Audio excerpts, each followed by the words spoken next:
the show, Juicyfroot Reviews. I'm your host, Juicy, and the show focuses on reviewing scripts, movies, filmmaking, and music provided for film and TV, and much more.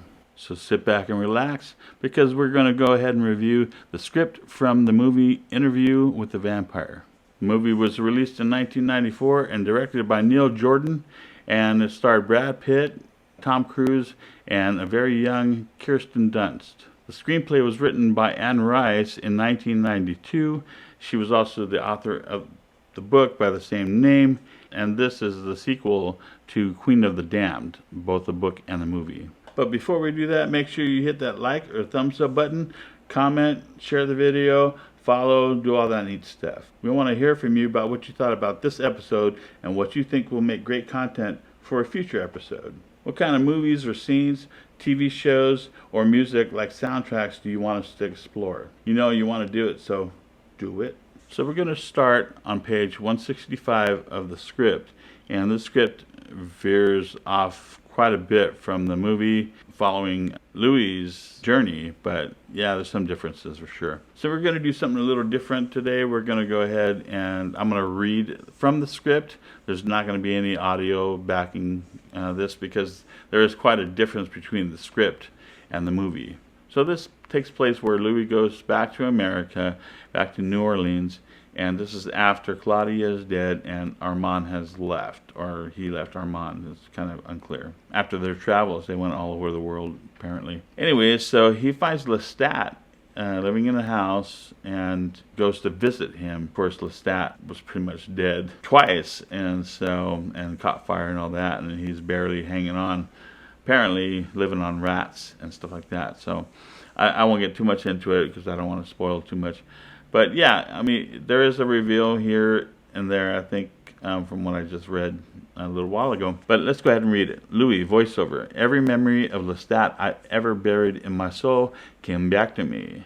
Oh, I'd never really forgotten him, but now he crowded everything from my mind. He became my obsession. Interior Street, San Francisco, Malloy's face in the present. Malloy, LeStat is still alive. He did escape the fire. Louis, that's what I had to find out. I'd been back to Paris innumerable times. I would have known he had been there. Now I wanted to return to New Orleans.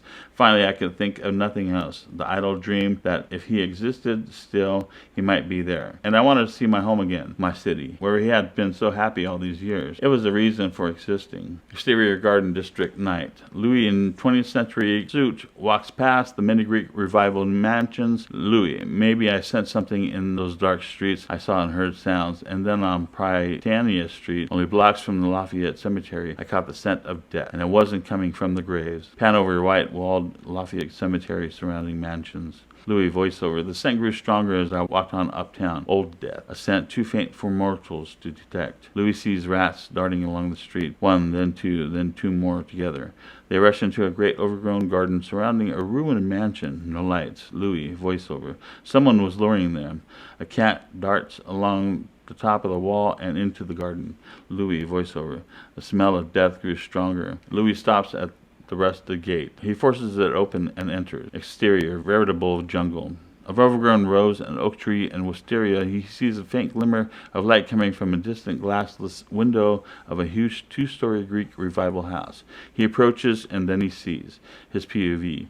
Old shriveled corpse of a man long dead and dried up, snagged in a thorny rose vine. Back to scene. He looks around, walks on, sees another corpse, almost nothing but bones, sinking into the wet earth, the roots of the oak overgrowing it. He looks up at the distant light. He passes the third corpse, caught in wisteria and a rose vine, only bones and clothes. Louis, voiceover. They were like the doomed princess caught in the thorny vines of Sleeping Beauty's castle. I knew what it meant. A vampire had lured them here, but he had been too weak to get rid of them. Louis sees dead rats lying near the steps. Louis, voiceover. No vampire can linger near the remains of his victims. It spelt despair. The behavior of a dying animal that pollutes its own nest. Perhaps it's meant madness. Louis treads carefully on the rotted steps. He moves along the porch. More dead rats. He sees through the floor-length windows into a room lined with stacked books, virtually walled with them. Water seeps down over the books. It gleams as it drips from the ceiling. The floors of the splendid rooms are bare, except for a rotted French chair by a dead fireplace, a single mirror reflecting the moon, dead rats. He moves along the porch to the parlor windows. Candle flickers inside. He sees his POV. LeStat lying on the floor. He is gaunt to near starvation. All his scars are gone, but he is almost a skeleton, and his eyes are enormous in their sockets. His clothes are rags. Blonde hair, beautiful as always. Only tiny candles stand beside him. He reads The Black Mask magazine, 1929. Continued. He reads aloud the second installment of Dashiell Hammett's The Maltese Falcon, laughing now and then with delight. He affects a tough American voice, lapsing into French accent for narrative. Without turning his head, he speaks. LeStat. Come into my parlor, Louis, said the spider to the fly. He goes on reading as Sam Spade bullies Joe Cairo. Inside, Louis studies him. LeStat ignores Louis. Louis, I've prayed you were alive. LeStat, did you? To whom did you pray? LeStat continues reading. He is Sam Spade. Louis approaches and takes the magazine tentatively from LeStat's hand. LeStat allows this. Louis, 1929. Do you know what year this is? LeStat, why don't you bring me something new to read then? A long time ago, the magazine stopped coming. I had more bank drafts, no more ink to write, no more stamps. LeStat appears almost too weak to lift his head, but he is very composed. Mentation perfect. LeStat, you are beautiful, Louis. You always were. The strong one. Armand is no longer with you, is he? That's better for you, though you may not know it now. Louis, where's the coffin? LeStat, what does it matter? There are many dark places in my house and beneath it. Louis, LeStat, this place is a ruin. This is no longer safe. Mortals will come here. LeStat laughs softly. LeStat, that would be lovely. I haven't tasted mortal blood in so long. Could you get me a mortal, Louis? LeStat struggles to sit up. He is straight back, smiling, a horror of starved limbs. LeStat, you know some nasty little thief or killer like in the old days? Some bittersweet trash from the riverfront? I can still hear the river. I can smell it. Can you? Don't bother. I don't really want a human. If I did, I'd get one for myself. Louis, how long have you been here? LeStat falls into thought, then suddenly excited. Louis, last time I went out, I saw the most marvelous thing. Louis, compassionately. What was it, LeStat? A motion picture, Louis. People moving on a giant screen. Oh, it was magic. And there was dialogue written on cards in between the moving pictures. It was the whole story. Orphans in the Storm. Lillian Gish. It was beautiful. Surely you've seen it. You look so fit, so well. LeStat's face darkens. Louis, what is it? LeStat. They showed the daytime sky. I was frightened. I left the theater. I ran all the way back here. Do they still make these motion pictures? I know all about radios, and I can hear them. I love them, and some sort of, I don't know what it is. Louis, LeStat, they make motion pictures in color. The actors speak. The daytime sky in a film can't hurt us. The rising sun in a film is just an illusion. Loud noise from the street of truck rattling by. LeStat shivers, covers his ears. He's terrified. He crosses his legs, Indian style, and bends over. Louis, LeStat, it's only a truck passing by. LeStat takes his hands away from his ears. Other sounds of the night, distant traffic, a siren. LeStat winces at the siren, but it dies away. LeStat, I know what those sounds are, Louis. I saw the automobiles when I went out last. I saw them chugging and racing through the street. Here, look. He holds up the Black Mask magazine. Points to an advertisement of a young man riding a motorcycle, year 1929. LeStat, motorcycles, they pass sometimes. LeStat shivers. LeStat, and there are airplanes in the sky. Silence falls. LeStat's mind appears to wander. He looks about and then he looks up at Louis in happy surprise. LeStat, you are here. I thought I was dreaming. See the rats? In the old days in France, they called us country lords hare catchers. We starved if we didn't kill the small game. And now I'm the rat catcher, the Pied Piper. And the rats, they are marvelously reliable. They never learn not to come when I call. LeStat laughs softly. Louis smiles bitterly. They look at each other. LeStat, I didn't go to Paris for vengeance, Louis. Louis says nothing. LeStat, I came for blood of the old ones. Okay, so let me kind of just shorten the thing here.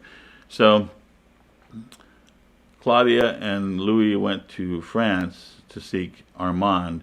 They found him and they killed Claudia. Then they were going to kill him, but Armand saved him.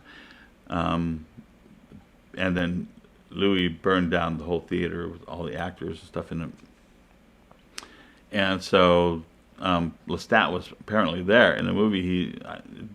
I don't remember that being in there, but apparently in this screenplay he was there. And Louis thought he was actually in the theater when he burnt the place down. Anyway, so that's kind of what they're saying here. I'm going to skip ahead to... So, and then Louis wants to take LeStat away, so he drops down beside him, urgent. Louis, you'll be destroyed if you stay here. You'll be discovered. This place, it could, LeStat, burn, like Point du Lac, like her townhouse, like the Theater des Vampires, which is back in France. Oh, and thank you for the last conflagration. I thought they deserved it. Despicable liars. They never helped me. They never gave me their healing blood. And to think Armand's blood was so powerful with age. Some night, something will rouse my curiosity. Give me a reason to rise and become the vampire LeStat again. But not you, Louis. You remind me of too many things. He lies back down and opens the magazine. LeStat, you knew she meant to destroy me. Louis, yes, I did. LeStat, you left me in the burning townhouse. Louis, yes, I did. LeStat, and when you burnt the theater, for all you knew, I was there. Louis, hate me for it. Come back to do battle, to quarrel. Take your vengeance. LeStat laughed softly, shaking his head. Louis, my blood isn't as powerful as Armand's, but it can revive you. LeStat, no thank you, my dark brother. I remember that taste only too well. Malloy, no, I can't. It can't end like that. Louis, but it did. It's finished. There's no more to tell. Malloy, but it's not over. Your passion for all of it, your vision, it's still inside you. It comes out in every syllable you speak. You're immortal, truly immortal. Louis, I tell you, it's over. As LeStat once said to me, I have given you what I have to give. Malloy, Louis, listen to me. LeStat may still be there. Louis, it makes no difference now. It's finished. Louis looks at the cassettes on the table. Louis, do with this story what you will. Learn from it what you can. Do with the story what you will. Learn from it what you can. Give it to others. I'm glad I've told it. Maybe for the first time I understand it myself. Malloy, one more chance, Louis. Take me. Make me one of you. Do it. Louis is slowly horrified and then outraged and angry. Louis, barely able to contain his rage. This is what you want. After all I've told you, you asked me for this. Yes, Malloy. Yes, I can be your link with this century. I'm the one that can take you both into these times. Louis, give it to me. You don't understand your own story. You don't understand the intensity that you yourself described. You've forgotten what mortal life is like.